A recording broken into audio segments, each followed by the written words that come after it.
team at Playfair. I have done this now for 3 years, and my job is basically finding founders, leading them through our investment process, investing in them, and then post-investment, supporting them typically with getting further investment at the next stage. Before I did this, I was the first employee, or the first commercial employee at a fintech for a couple of years, so I saw some of the startup journey there. And before that, I played poker professionally for a living for a couple of years as well. So yeah, I do it on the side now a little bit. I'm like semi-retired, but that's me. And then just really quickly on Playfair, we are a £50 million pre-seed fund. We're dedicated to founders at the earliest stages. We often invest kind of half actually similar stage to you guys. It's like when 2 people in a pitch deck, 3 people in a pitch deck is kind of the stage that we invest at. We are high conviction, low volume, so we don't make many investments per year. But the reason that I'm here today is we run a female founders program. So it's called Female Founder Office Hours. We'll probably talk about it a little bit more later, but Microsoft startups are supporting us this time around, basically to connect women-led businesses with VC investors across Europe. Very nice to meet you all. Finally, Mariam. Hi, I'm Mariam. I'm the founder of Research Labs. My background is electronics electrical engineering. I then went into sell-side and buy-side finance. Then while I was there, I was given a project that turned into the current company. The company is an AI intelligence platform. We serve corporate intelligence, asset management firms, and media.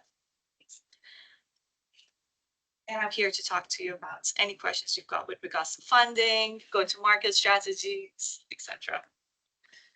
Yeah, so that tees us up well for the first sort of question or thoughts. I mean, the current funding ecosystem, especially for diverse founders, how is that playing out? Especially with all the global events post-pandemic. Is there more opportunity? Is there different types of opportunities?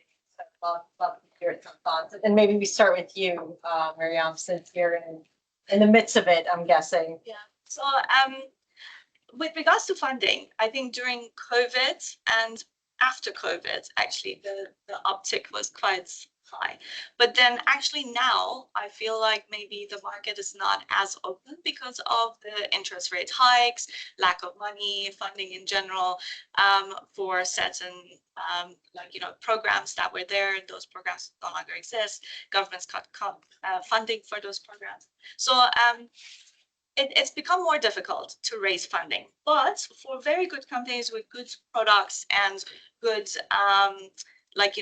future, or you've shown traction, you still can find funding. So it's not like all doom, as some people do like to talk about it in that sense, but it's not all that. My journey actually has been, I raised money after COVID, very small amounts, and then I focus on bootstrapping predominantly. And because there are 2 types of companies. You have startup, which is more of a play field, and then you've got a small company, right? And when somebody says, I run a company, you have a different view to it than when you say, I am a startup, because it's totally different journeys. And my view was that I want to run a company, and it needs to start revenue generating, it needs to become profitable, it needs to be lean, so as I grow, I don't have so much cost attached. So then you have to go through rounds of redundancies with your employees, and you hire when you need something to be filled.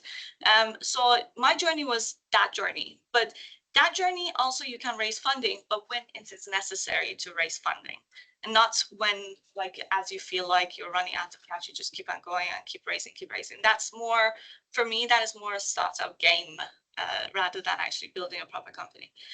And the aim is to get as big as possible on that side, so that then it's hard to collapse. But when you do, it's very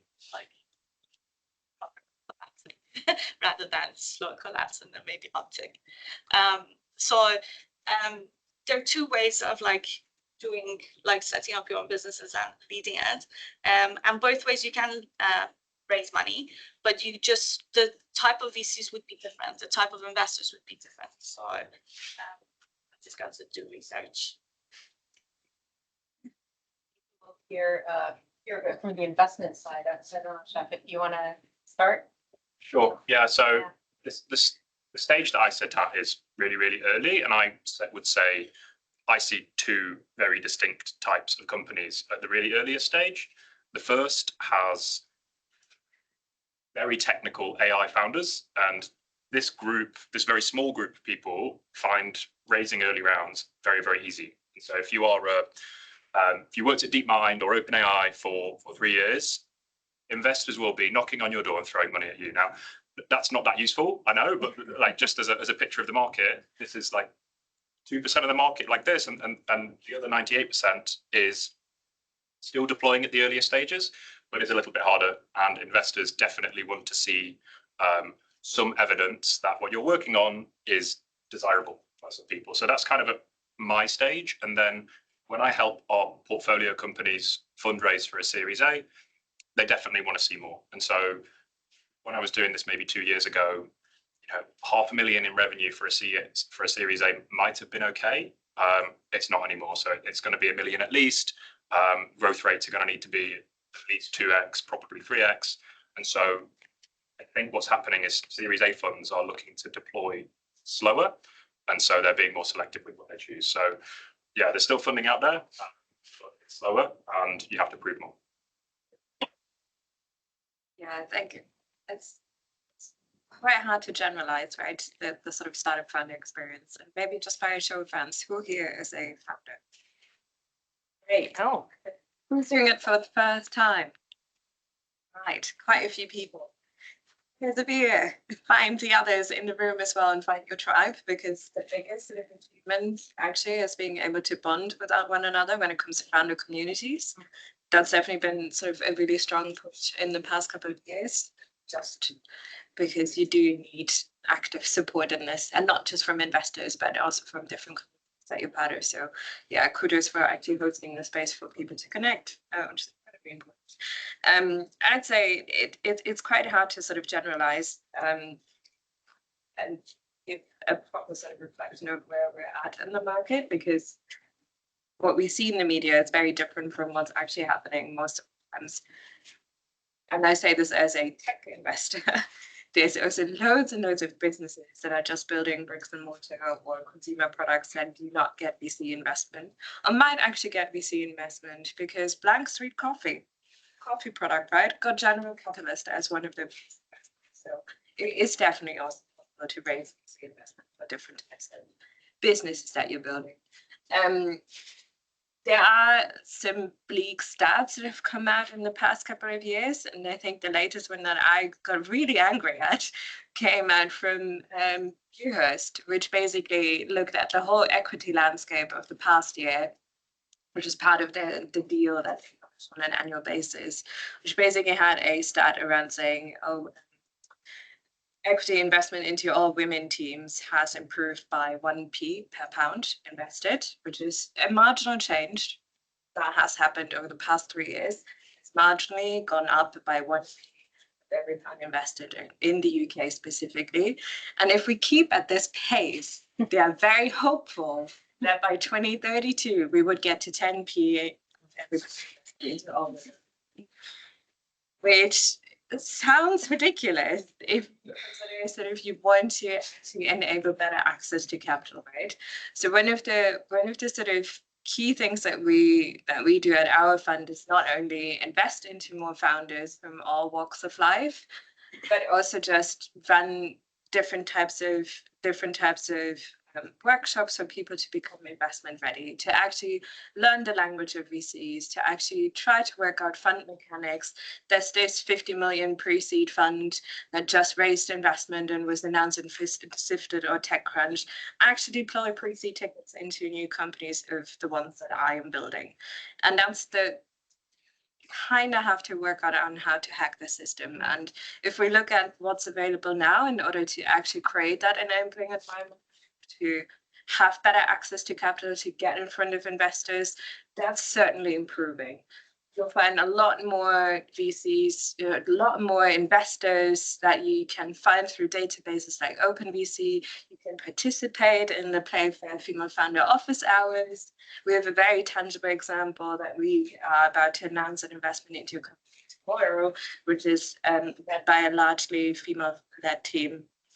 Well, I met during the Female Founder Office Hours 3 years ago Oh, nice. when they were running a different business. So what you do ultimately now can have a huge impact on you further down the line with the different business that you might be.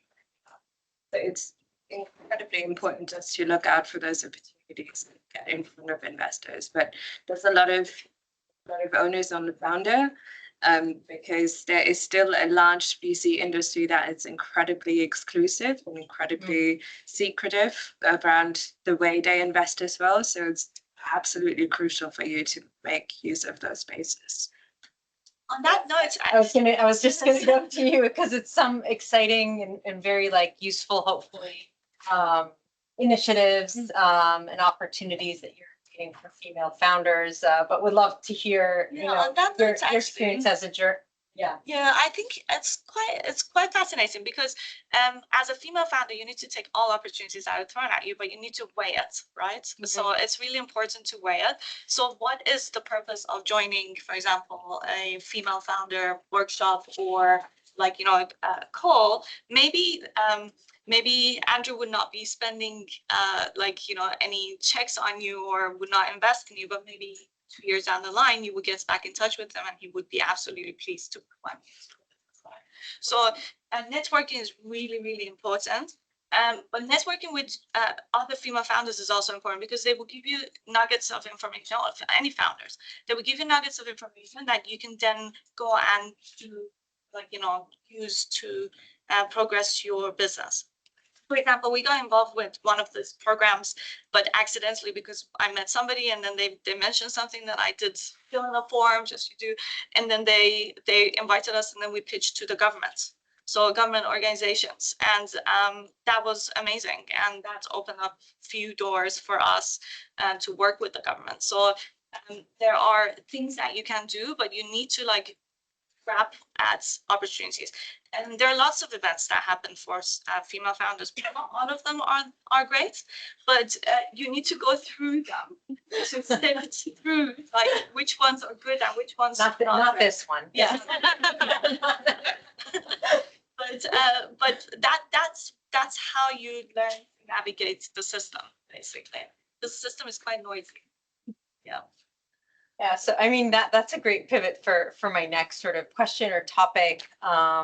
Do's and don'ts when you are searching for VCs, investors. I know each company is slightly different. Each VC has a slightly different flavor, but general, like maybe 2 do's and 1 don't. I would say talk to US VCs, UK VCs, European VCs. You would get different kinds of feedback. Right? Feedback is really important, especially negative ones. Right? UK VCs tend to not tell you why they don't invest in you. I think it's cultural. It's a very non-confrontational society, so they tend to not want that confrontation with you in general, but unless you have built a very good rapport with them, right? So for example, if I was close friends with Andrew and then like kept pitching to him over a period of time, like let's say 2 years, sorry, I keep bringing you up. and then over these 2 years, I've talked to him about everything and anything, right? And then we have a very good relationship and I go and pitch to his company. He can give me a very honest feedback. But apart from that, it's very difficult to gauge. US investors, on the other hand, on the call, they will go through your financial model. They will go through every detail. And on the call, they tell you, no, I'm not going to invest in you because this is not ready. Or I'm not going to invest in you because you need to make these progress. Or I'm a Series A investor and I have a mandate, right? I might not actually, because of my mandates, I can't invest in you now, but do keep us in your investor lists because then we would invest in you later. So you need to talk to all kinds of VCs, and that's the first thing, from all over the world. Now, how do you sift through that? There's so many different lists you can find. There are people who actually post them on LinkedIn. They say, oh, like if you want access to the list of investors, like just get in touch with me, and they give you this Excel file. Copy that and start going through all of this. You need to do your research. Researching a VC is really important. Just like you will research a company you want to pitch to, and for to win them as a client, you need to also win VCs over, right? So it's very similar process. So you need to do your research, look at their portfolios, who have they invested. Some VCs have got a mandate where they can't invest in 2 companies that are similar. There are others who invest in as many of those companies as possible. So you need to find which ones are suited for you. So research, that's one thing. And then the second thing is talk to as many people. You don't have to go through all the details of your tech stack, and you don't have to share everything at the first glance. So when you are like contacting a VC and they say, send me your material, top down material first, right? So it's like to gauge their interest, right? The bullet points, very quick, like they don't have time. Like for example, in the beginning when I was sending pitch decks, they were like 12 pages. And then I realized actually that 12 page was redundant. It's like I should make it like even shorter and punchier, right? And when you do that, then they go through it very quickly. They get thousands of pitch decks, right? A day, for example, some of these companies. And it's hard for them to go through all of the different slides, to read everything. And they get thousands of your companies, very similar. They pitch the same things over and over and over again, right? So you need to find a way to just like separate yourself from those companies and deliver a punchy message. And you don't have to go through all of your tech stacks, what you are going to do, like everything, like which companies you have like pitched to. You don't have to say any of that. You just have to say like what you are going to achieve and what you're going to do with fun, and they like your business and where you're going. They will get in touch and will ask you more information, a call. One of the things that I do nowadays is actually I don't send any pitch decks. I say I want to talk to you. So I create a relationship with the VC, and then on the call I ask them, what is your mandate? Because their mandate I might not even fit in there, right? What do you bring to the table, like as a VC? Like is it just money, or is it more? Can you like help me expand in a different country? Can you help me get more clients, open up some doors and set some pots? So you're also selling yourself, but they're also selling themselves to you, right? So it's a two-way street.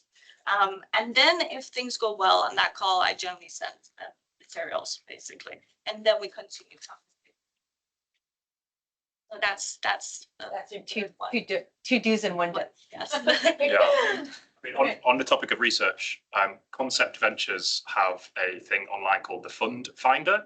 It's a beautiful UX. It has basically all the funds in Europe, what stage they invest, what sectors they invest. I recommend everyone check it out. It's a really easy place to do research before you reach out to VCs. The other thing, I mean, it's if you can find someone that you trust that speaks the lingo, it's really, really useful. As you mentioned, there's a little bit of playing a game in raising funds, and being able to present your business in the way that investors are used to hearing it, seeing it, is really, really important. And so if you can find someone you trust, an event such as Female Founder Office Hours, for example, it's a really nice place to try things out, get feedback, and learn how to pitch in a certain way. And then one of the really simple thing that we do look for, and this might seem really silly, but if you are engaging with an investor, rightly or wrongly, we read quite a bit into response times. We want to invest in people that are moving quickly, that are actioning things, and that are complete. And so if we send an email asking for, hey, here's 3 things about your business we'd like to know, if it takes 2.5 days to get a response, we lose a little bit of momentum in the process. So I would say, obviously sometimes there's things that you just can't respond to immediately. It's always better to send a holding email and say, hey, look, I'm just closing these 3 customers. I'll get back to you on Friday. That leaves a really good impression on investors, whereas leaving them cold for a question doesn't. And it sounds silly, but we do judge these things. And then in terms of don'ts, I'm going to say there's a fine line between a narrative and And actually, this is more of a problem with men than started, essentially. It's probably less applicable to this room, but there's a really fine line between selling your business and lying about your business. Cautionary tale. A cautionary tale. We tend to find out when that line has been crossed, and so it's actually probably not so relevant for this room, but yeah, just think about that line and be cautious of it. Yeah. Don't lie to your investors. Yeah. Especially when it comes to KYC checks. I would say it's sort of along the lines of researching your investor. It is super helpful to understand what the fund mechanics are in general, like how do businesses actually make money. And when you crucially understand how they make money, you can sort of gauge what types of returns expectations I might have when it comes to investing. So, for example, BHP now we're deploying out of a second institutional fund, now 8 fund, but which is a target of 50 million, and we have an investment strategy that works out that we do £60,000 tickets into pre-product, pre-revenue startups for the next 4 years. So we will invest into 100 companies. We've done about 20 this year. So we have about 80 left to do over the next 3 years, which is quite a high volume. But it basically means that we have 6 million or so dedicated to the very first investments that we make to companies. We usually first ticket into companies, even if they haven't registered companies yet. But what we do have reserved is a large volume of follow-on investments. So we can now lead their pre-seed rounds, their seed rounds, or co-invest up to Series A. And that's intentional, so we can also invest into more diverse entrepreneurs when it comes to the follow-on investment stages, because we've seen a huge sort of attrition when it came to the diversity actually at the follow-on investment stages. And what that actually means for us as an investor, we're looking for a particular target stake when it comes to how much of the company do we need to own in order to make that return on our investment into you. And that usually also translates into, we want to see at least a capital enterprise value of your business of 100 million or more in the next 8 to 10 years time, which basically means it's a relatively modest return expectations across the whole fund, across those 100 companies, but we are high conviction and high volume when it comes to them, which is why we would like to see quite a different range of different startups coming into it as well. So if you look at the 20 companies that we've invested in this year, they range from biotech to consumer technologies that are addressed towards reducing inequalities and strengthening gender equality, for example. It can be companies that are building climate tech, really wonky explorations in sort of space tech to a degree as well, but all sort of geared towards positive outcomes for people and planet. But with the means of actually investing into one out of those 100 companies that could ultimately return our entire fund, so could generate a return of 150 million. And that's a high exit volume. But understanding those mechanics is actually super, super helpful, because if you then go to someone who has 2 billion assets under management, the top 2 VC in this space, and you realize that they've raised, let's say, a 500 million fund in the last year, but call themselves early stage investor, then you might know they might not be suitable for your early stage pre-seed round, but they might be super suitable for your Series A round. So you think about the sort of timelines on when you might need to work on relationships, because they'd like to see talent early to ultimately invest in 2 to 3 years time. So the sort of fund mechanics is super, super important. And if you do want to learn more about this, we have a session on Thursday that I'm very happy to share a link on. But the other do is also to just not expect that investors will have all the answers to what might be best for your business. So you will hear loads and loads of different feedback, particularly if you go to UK, US, or EU investors. But the reason why people want to back you is because we have deep knowledge and deep understanding of the complexities of the problem that you're trying to tackle, or about have a really great sort of incentive in actually making this work, because you've brought together an exciting team, built an exciting tech product and service, and are just going to fly when you've got some capital to fly with. And that's sort of coming back to actually understanding your perceptions and what you bring into this as well. Ultimately, we as investors want to back ambitious teams who can really tell us why this is the right time to invest. And that could be because regulation came into play, and that's why all of a sudden sustainability is the hot topic, or something else might occur in the market that just makes it really easy for us to understand why this is a great premise for a business right now. So if you go to a relatively generalist investor, it might be that you have to explain to them why this is the opportune time. If you go to a very niche investor, let's say you're building a climate tech startup and you're going to 2150 VC, who's a climate tech investor, they will absolutely understand, or should absolutely understand, why you're a great investment for them. But do that bit around educating the investor as well. The investors are incredibly arrogant and think they know it all, but they often don't. So the best method of actually preparing for this, to imagine if the Daily Mail was going to write a really shit piece about your startup, about your company, and basically answer all of the questions that could occur and come up with a backup to this and include that in your data brief. I think we have 10 minutes left. Yeah. Time check. So maybe a good time to open for questions. Any questions from the audience? I've got about 5, but can I start with one? Sure. Just a question around co-founders or single solo founders. Do you have a preference from an investment point of view? Because this question tends to come up quite a lot when you're talking to investors. Yeah. That one. So we have invested into solo founders. Yeah. Wow. That was one of them. But we've also learned the hard way. Our preference is for teams, though. So we don't differentiate, for example, we don't mandate that you have to bring in a co-founder, but what we would like to see is how you bring in, how you are able to attract talent to bring into your management team. So ultimately, the power dynamic also goes into the wider C-suite when we grow and scale. But yeah, we've done solo investors. We've done, I think, of the 12 investments we're announcing tomorrow, there are 3 solo investors, solo founders. So it have to have a compelling narrative as to why you're doing this on your own, and obviously super appreciative, and it is a thing with women a lot more, that women are more hesitant to find a co-founder because they're incredibly aware of the sort of challenges in paying yourselves, or you might also have caring responsibilities or anything else. So as part of our sort of application process, for example, we ask about these questions, and as much as you're willing to disclose in the process, that really helps us in order to evaluate every startup that comes across our desk.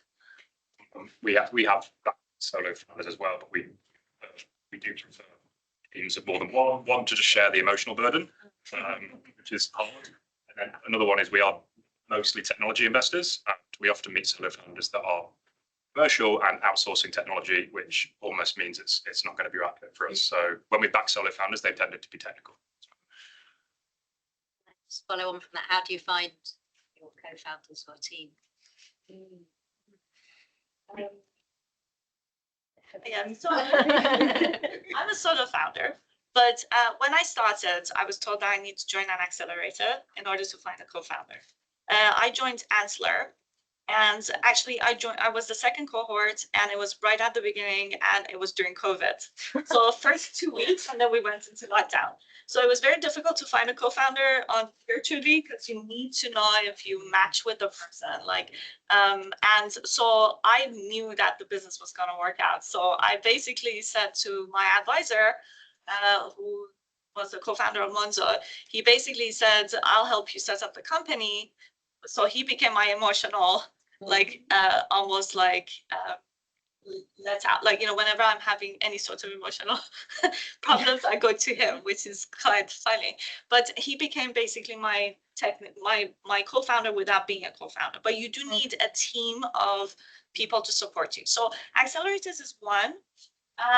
Now on the journey of trying to find teams, initially I didn't have cash, right? So there are ways to hire people without cash. So you can accrue their salary, You can give them a share of the company. So there are things that you can do in order to attract people. If people really believe in the idea that you're building, they would follow you.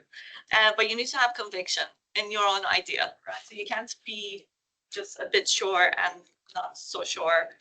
And you have to have conviction. And then you can hire people. So then you hire people, you start building. And then that team will become your founding team. With that team, you can go and raise money. And that's what we did, right? So we hired people, we went and did funding, and then we raised some funding. And then with that, we hired more people. So that's how you go about doing it when you are a solo founder.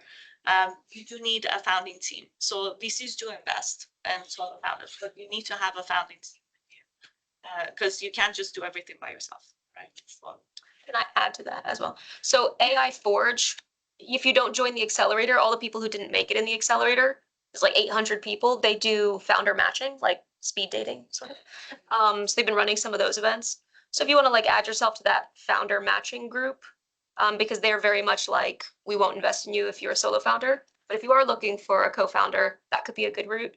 What was that? It's called AI Forge. Do you have to be an AI? I mean, it could be that you match and like no, they might be an AI, you might not be, but it could be a good match. Never know. other events that you do, like there are founder events, founder drinks, like you meet lots of different people in those kind of events. Not everybody is actually a founder. Sometimes they're just looking for their next opportunity or the next co-founder, basically. And so I think you can go to those events and talk, see who's who, and maybe they will know somebody that will put you in touch with. Y Combinator co-founder matching. I can't endorse it. I don't know, but I've met probably 10 teams in the past 3 months that have found their founders through Y Combinator co-founder matching. I don't know what it works. Y Combinator co-founder matching. Yeah. I think it's called the startup school. Yeah, as well initially, and like I think also you need to see whether co-founding is really for you or not. You need to really sit down and realize whether that's something you want to take forward, or because you are married to your co-founder. Basically, you write contracts and you sign contracts. It's illegal, and it can become really bad as well if you're not getting on with your co-founder. So you need to sit down with yourself and see, do I need a co-founder? What do I lack? Like, what skill sets do I lack? Can I hire people for that skill set? Or do I need a co-founder to help me? Having a co-founder is really nice because you do, as you grow, there are like ups and downs in your business on a daily basis. You have your fire put out, and then there's another fire coming up, and then you handle it all by yourself. As a solo founder, that means you need to be very resilient, basically. But and you need to have ways to get rid of the stress. So my way of get rid of stress is sports. I'm very disciplined when it comes to like my sport, because otherwise if I don't run, if I don't do weights, I am stressed out, right? So there are ways that you can get rid of the stress, but you need to be very resilient. If you feel like you can't go through the process by yourself, you need a co-founder, basically. And I might suggest that you also talk to Deborah over there. I was gonna say. That's exactly what I'm here. But you should definitely talk afterwards. Yeah, the co-founder matching tool is a good one. And there's different organizations, London specifically, like Hotbed, which is run by Purdy and Margaret, who sometimes do sort of co-founder speed dating sessions, essentially.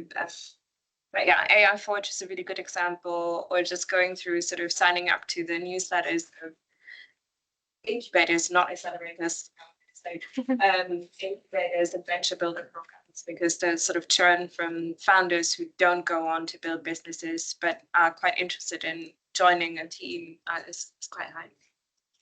I think we have time for one more. For the questions, Yeah. oh, We have 2 more questions, so it's Invest in a tech company or startup if it is pre-revenue. Yeah. And if you would like to invest in, what do you see? Because there is no revenue yet. Yeah. Oh, that is a good question. So B2B, for example, we invest into 3 different outcomes we'd like to see, essentially. So our investment is focused on backing founders who are contributing to a sustainable planet, 'cause it's the only planet with chocolate, I like to say, to an inclusive society, and to what we call healthy lives. So when you take healthy lives and climate tech, so a sustainable planet, that already means there needs to be a bit more validation when it comes to the feasibility of the tech products and services. So that's quite an unusual switch when it comes to how you as a founder show us that the technology that you want to build, that you might not have built yet, but that you want to build, is actually going to work, because the pathway for scale for health tech and climate tech is just so much harder than it is for someone who's building a consumer product that is going to make it easy for you to find better credit scores, or to build a better credit score, because that's less sort of, it is still regulated, but it's less, it comes with less strings attached. At sort of pre-product, pre-revenue, we definitely look, for B2B in particular, we look at sort of the scale of the problem, and how does the tech product or service that you're building is actually addressing the problem that you're trying to solve. So is there a clear sort of product solution fit, essentially? And if we don't see the clarity in how what you want to build is actively addressing the problem, then it's very unlikely that we'll say yes. Team is incredibly important. So if you are a solo founder, we would like to know how you think about bringing different expertise into your team through advisors, for example, where you might not have the sort of deep subject expertise. If you're building AI, but you haven't built AI before, have you thought about sort of AI governance, for example? Can you bolster your team essentially through different advisors that you can bring forward? We look at a lot more things. So I'll leave it to Andrew. Yeah, I mean, half of our investments are pre-revenue, and probably into 2 buckets. If you're building something very technical and very difficult, we want to see some validation that it works. So one example, we invested in a robotics company called Recycleye. They are computer vision. They're a robot company where they pick recycling and then help sort it into different categories to make sure it's not wasted. They showed us a video of a treadmill and bags of rubbish, and they had a little GoPro over this treadmill with the bags of rubbish going over it, and they built a model that could identify Coke cans from plastic bottles, etc. And this was like a really good indicator to us that, all right, you built a little bit of tech, but you're scrappy and you're hustly and you're moving in the right direction. So that was on the technical side. And then on the less technical businesses, so your more B2B SaaS type businesses, a lot of businesses come to us and they have already sold the thing before they built it. And that is really impressive. So if you can go to your ideal customer who is within an enterprise and they can write you a letter of intent or say to you, look, if you can build the thing you say you build, we'll pay you X amount for it. We have a lot of businesses come to us with that, and that is quite impressive when founders do that. Do we have time for one more final question? Yeah, if we'll have Hi, thank you so much for the conversation. It's been brilliant. So I'm currently at a stage now where I've identified sort of the gaps in my team and who I need to bring in. But how do you know how much money to ask for as well? Because you don't want to sort of undervalue it or ask for too much, and then you've got so much and you don't really know what to do with it. So how do you know how much to ask? Investors, Yeah. how much to ask for investment? Yeah. It's a really hard question. I don't have the answer. What I would try and do, and again, it's a plug, but I would go to the PMF Founder Office Hours event that we run. You'll meet 4 investors, and the whole purpose of that event is mentoring first. And so it's kind of a safe space for you to say, look, here's where we are, going to have some feedback on the pitch. Roughly, what do you think would be a reasonable ask for my stage of business? And beyond that, it's difficult to know, honestly. But yeah, I would try and find someone that understands the market, trust, that you can ask for advice. There are a few things. Oh, sorry, you go first. I was going to say, it probably is best to also figure out how you want to structure your financing rounds. So if you're now hiring in order to expand your team, ultimately, can you unlock enough revenue in, let's say, 12 to 18 months time to be revenue generating, where you don't need to go on raising your next round relatively shortly after you've just raised the round, because that's also incredibly time consuming. So it definitely also depends on, can you also certain goals or milestones that you want to unlock with the money that you're raising, that could get you to figuring out how much money you might need to raise, and what type of investment you actually want. Because there are also other types of investments out there. Debt financing is actually actively becoming better, particularly in Europe. So it's definitely also a good alternative, which comes with a lot more burden, which is something that a lot of women from different marginalized communities are very hesitant about. I would be as well. But definitely worthwhile or revenue generating. So the likes of Clearbank, for example, do provide revenue-based financing, but you don't have to have equity as well. It's different. I think you need to look at how much your tech is going to cost, how much your employees are going to cost. Are they necessary, all these people you're hiring? Or is it like set, you can like have a few? And a lot of VCs don't want you to pay them full markets, payments initially. So you need to like discount that.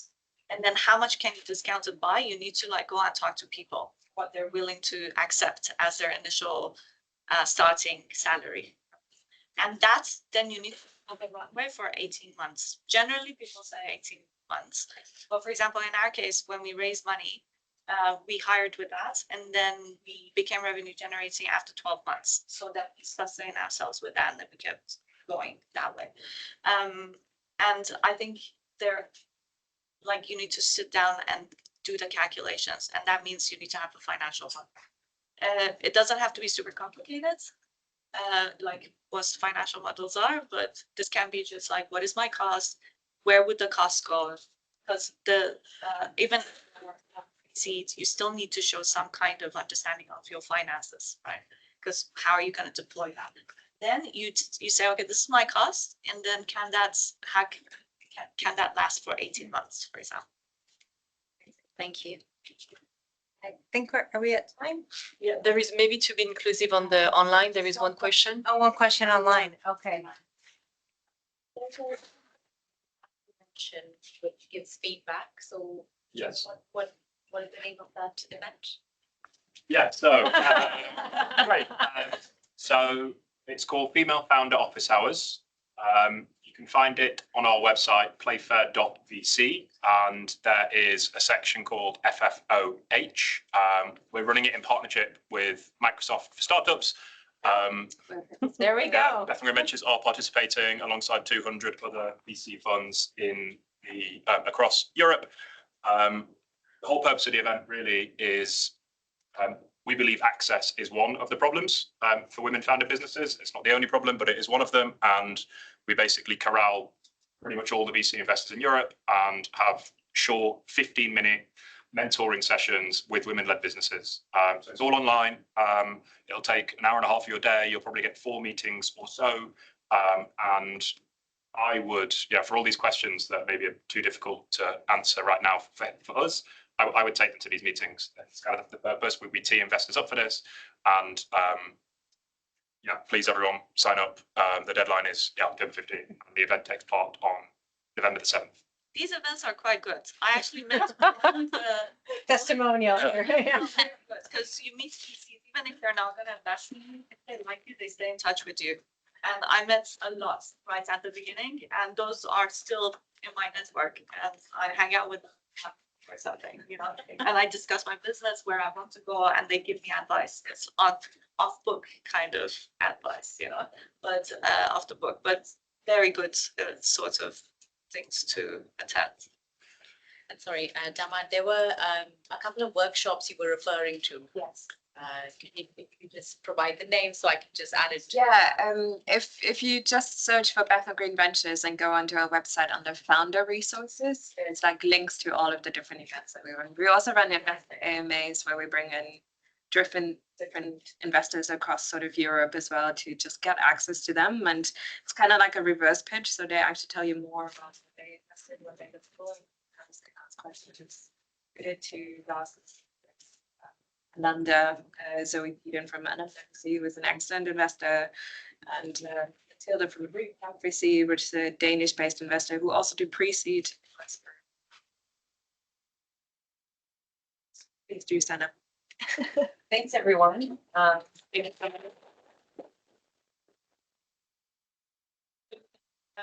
Just more a few minutes of your time, but Dama, Andrew, Mayam, and Kate, thank you so much for sharing the best practices for founders on the call, but also in person. Very quickly, we would like to close with how we are supporting founders and women founders as part of Microsoft for Startups. So for those who don't know me, I'm Anne-Claire Bianco. I'm part of the Microsoft for Startup team. And we have essentially a platform, what we call Founders Hub, which is essentially helping any founder to build their solution on our cloud, Azure, from ideation to exit. So whether you have an idea, you are prototyping, you're building your MVP, you have found product market fit, or you're scaling, then you will receive benefits allocated to your stage of development of your startups. So how does it work? Once you have applied to Founders Hub, so you just need to have your LinkedIn profile updated, and you need to have a cloud-based solution in mind, or you already have it built. And you will basically have to create a profile on Founders Hub. And on the benefits tab, you will have all of the different technical and business support that you can get from Microsoft for Startups. So in terms of technical benefits, you can get up to $150,000 of Azure credits. So you can build your solution and run your business through this benefit. You can have access to the latest generative AI models through Azure AI Studio. Ultimately, we know that it's a lot, a lot of benefits and technical approach. So what we have is on the guidance tab, there is a team called Azure Pairing. So they are specialized in Azure. So whether you are getting started on Azure, you want to have an architecture review, you want to migrate, cost optimization, sorry, you will be able to have a one-to-one session with this technical team specifically. Then if you want to have business support, whether you want to go through your pitch deck, or if you want to nail your narrative, or you want to know how to co-sell with Microsoft, what is the next step after Microsoft for Startup Founders Hub, then this expert network is amazing. So it's made of, it says hundreds, but we are, I think, much more. I'm an expert, Paul Beck, Lina, on this expert network, and it's a worldwide expert network, and you can get to meet with us. We are volunteering to support founders on a one-to-one basis. It's free. The Azure Pairing team is free. The technical support is free. This expert network is free. So really, we are hoping that the technical benefits plus the support will be valuable for you. And by the way, who is on Founders Hub in this room? Right. Okay. Cool. So hoping you're using it, and it is helpful for you. Otherwise, please let me know after during the networking session. If you're not on Founders Hub, so for those who are in this room and also online, please use this QR code and use the URM SEO once you got to the question, list any partners affiliated with your startup, so that we can track that you've been to this event.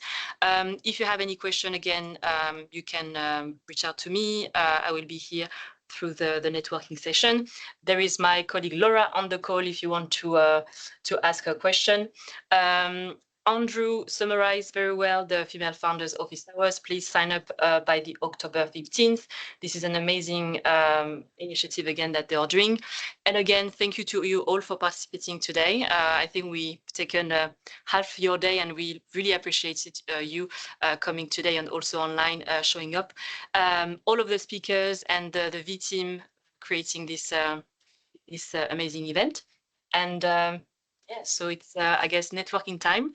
And for the folks online, have a nice day. Thank you so much.